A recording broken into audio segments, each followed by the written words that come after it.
শিয়ালের মতো 500 বছর বেঁচে থাকার কোনো লাভ নাই। সিংহের মতো এক ঘন্টা বাঁচতে চাই। আমি দেখতে পাচ্ছি বাংলাদেশের ভাগ্য আকাশে উত্তর গগনে কালো মেঘ জমা হয়েছে। ঝড়ের পূর্বাভাস লক্ষ্য করছি।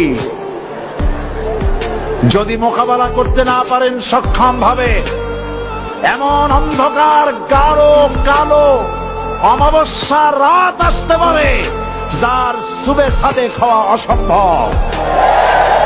বিশ্বনবীরে গালি দিলে কলিজা আগুন লাগে মুসলমান, আগুন লাগে।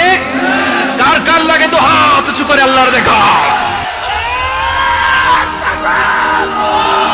গোটা বিশ্বকে ভদ্রতা, নম্রতা, সিভিলাইজেশন, বিনয়, ম্যানার শিখিয়ে গিয়েছেন বিশ্বনবী, ঠিক কিনা?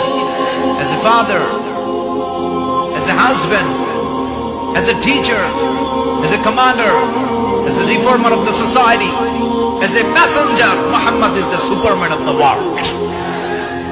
স্বামী হিসেবে, বাবা হিসেবে, নেতা হিসেবে, নবী হিসেবে বিশ্বনবী সাধারণ কোনো মানুষ নন, তিনি অসাধারণ মানুষ। তিনি গোটা বিশ্বের জন্য সুপারম্যান হয়ে প্রেরিত হয়েছে। এদেশে ভক্তদের লিস্ট হয়, কাদের লিস্ট হয়?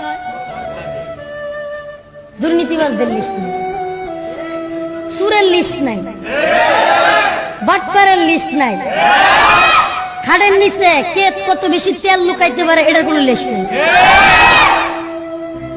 সুর সুরটাই ভরে গেল দেশ, এগুলোর কোনো লিস্ট দরকার নেই।